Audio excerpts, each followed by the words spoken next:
Mr. Anderson, I know that you've been very busy. I know your travel show with your mom debuted on Peacock this year. I know Mhm. you were on the last season of The Masked Singer. And of course, you have partnered with Charmin for the second time for their new square-free toilet paper. So you have to explain this to us. What is square-free toilet paper, sir? Well, it is it's what the name says. It's no longer a square. I'm going to show you. Look at this. Look at this. Look at this. Watch this. That's an easy tear. Easy tear. Look at these scalloped edges that we have right here. That's what it is. Charmin has reinvented the square for a smoother tear. It's crazy because they were getting complaints from their consumers about the square, their toilet paper not tearing evenly or whatnot. They're getting ragged edges. So this is the first time in 100 years that Charmin has changed the look of their toilet paper, and it's in their Ultra Soft series right here. Ultra Soft. Bam, the blue package. They've changed it. Well, Charmin, of course, is known for its humorous and creative marketing ads, obviously, right? Mm-hmm. And the ads are clearly designed because as you're speaking and giving this demonstration, I'm like, I love how they're making my bathroom experience more comfortable. Like, it's so true, this message. So That's what what messages, right? What message do you hope your partnership, your fans, what message do you hope your partnership conveys to your fans and consumers as a whole?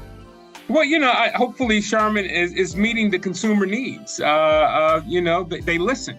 That's the important part. You have a corporation that listens to their consumers. It's like, well, we're not happy with this. And what Charmin decided to do was make a change. And the reinvention of the square.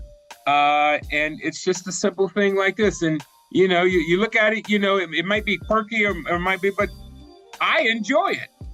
I enjoy it in my home. It's just like, oh, this is a little different, these little scalloped edges or whatnot. And it is a more smoother tear than what I've been used to in the past. Now, I have a question for you, Nye. Are you an over person, right? When you do it, or are you an under person? There's a heated debate. You're under? Why under? It just feels more natural. It just feels like I can just go, feel it, see it. Yeah. Okay. Have you tried the over method? Now, and I ask you this, either way, this scalloped edge, it works either way. It works either way. You like to pull it down like this. Look how smooth that is. Look how smooth that is. You can have fun in the bathroom right now. You can go to the bathroom, not even use it, just to sit there and play with the toilet paper. Well, not in my household, because unfortunately I help take care of my mom, and she is the toilet paper, commando. One ply, don't make. She's monitoring the toilet paper. She's like, how much toilet paper do y'all need to wipe your behinds? Wow. So, wow. And your mother's one ply?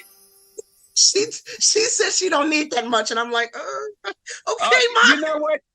Your mother needs to go with this Charmin Ultra Soft. She needs to go with this. Try this 2-ply. It's very soft. It's very soft. It's not like sandpaper like your mama be using with the 1-ply. No, this right here. Mm-hmm. What is it about older folks? They think that 1-ply, they're so afraid that it's going to clog their drains. Don't get the 2-ply, it's going to clog the drains. No, you need 2-ply. That comes with age. And one day we're going to age out ourselves and we're going to revert to what our parents and grandparents are doing.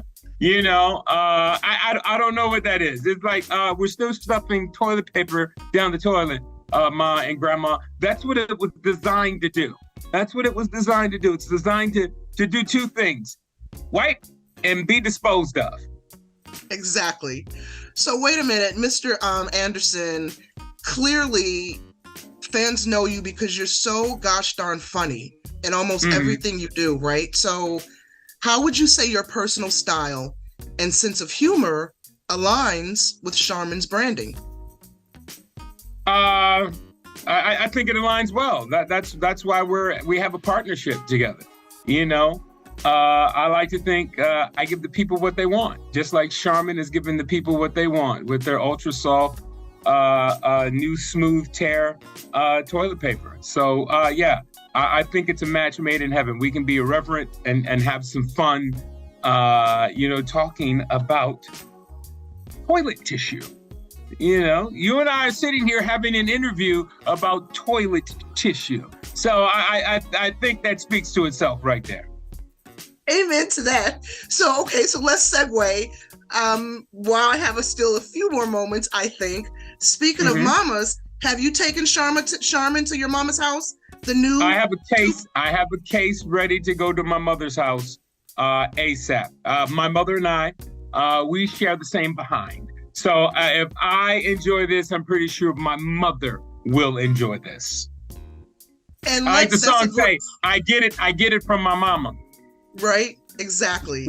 What did you most enjoy about traveling through Europe with your mom for your new series, reality series, Tripping with Anthony Anderson, Mama Doris? With Anthony Anderson and Mama Doris.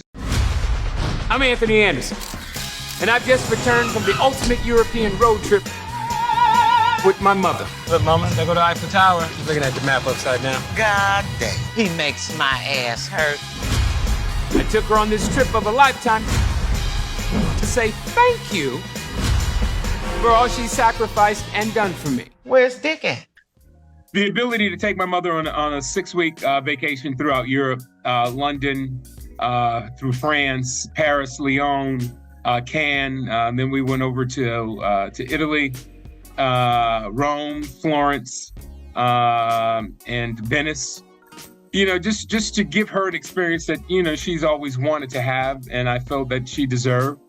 So it was great making those memories with my mother. You know, it's something that, you know, she will cherish and I will cherish for a lifetime. And we can just sit back and talk about all the fun that we had. So which locale was your favorite spot to visit, and which was her favorite? Booty and tits over here, follow me. And never, ever let her get tipsy on the beach. This may have been the best or worst Andy, it's a whole lot of you don't know about me. decision of my life. Stop! I'm getting the hell out. This. Tripping with Anthony Anderson and Mama Doris. My favorite was Venice, because to me it's otherworldly to be on water in the middle of nowhere. My mother loved London and loved France. But I think London would be her favorite spot. Now, when I first saw the trailer drop for this show, I thought to myself, now I know I love my mom to death, but sometimes she can drive me insane. I don't know if I can spend days on end with her on a vacation. Yeah. So were there any challenges, any surprising obstacles? I'm glad that's the word you use, Nye, challenges. There were some challenges in this 6-week vacation with my mother. We were together 24 hours a day for 6 straight weeks. I know that is my mother. I love her. I know I'm my mother's son and she loves me. But there comes a time where it's like, you know what? I can't mess with you today, man. I can't mess with you. You go about your way and I go about my way, and we see each other when we see each other. But we had a great time, but that's always been our relationship. But, 6 weeks concentrated time with my mother in a foreign land where I could only escape, but get so far away from her. I have to take a 52-week break before I go back to have another 6-week excursion with my mother around the world. I love it. I love it. Nah, we got time for one more. Okay, so I'll make this my last question. Let's segue really quickly into the Masked Singer. Come on, I lean to, I have, come on, I lean to, I don't know the lyrics, that's why I'm not on the show. Why, I think a lot of us were surprised when you were revealed to be on this show. So what motivated you? Were you a fan of the series and you're like, call my agent, get me on this show next season. Let's do it. You Why know, did you want to be on this series? Was definitely and still am a fan of the show. Had an opportunity years ago to be a participant on the show, and it never worked out due to scheduling. So when we got the call this year or this time, I was excited to do it. I had no idea what I was going to do or what I was going to be until I got to the studio that day. Coincidentally enough, I was in Cape Town, South Africa, filming over there, and actually just flew home just to do The Masked Singer. I had a break in my filming schedule of about, a few days, and they asked me to come, and I was like, oh, this works perfectly. So I spent 22 hours on a plane, landed, took my bags home, went directly to the studio, which was the Rubber Ducky or Shucky Ducky or whatever my character was that day, and had a great time. I don't profess to be the best singer. I can't carry a tune, and I just wanted to go have some fun. And I had my fingers crossed, hoping that I would not get voted off, that they would ask me back for a second day. But unfortunately, they had enough of my voice.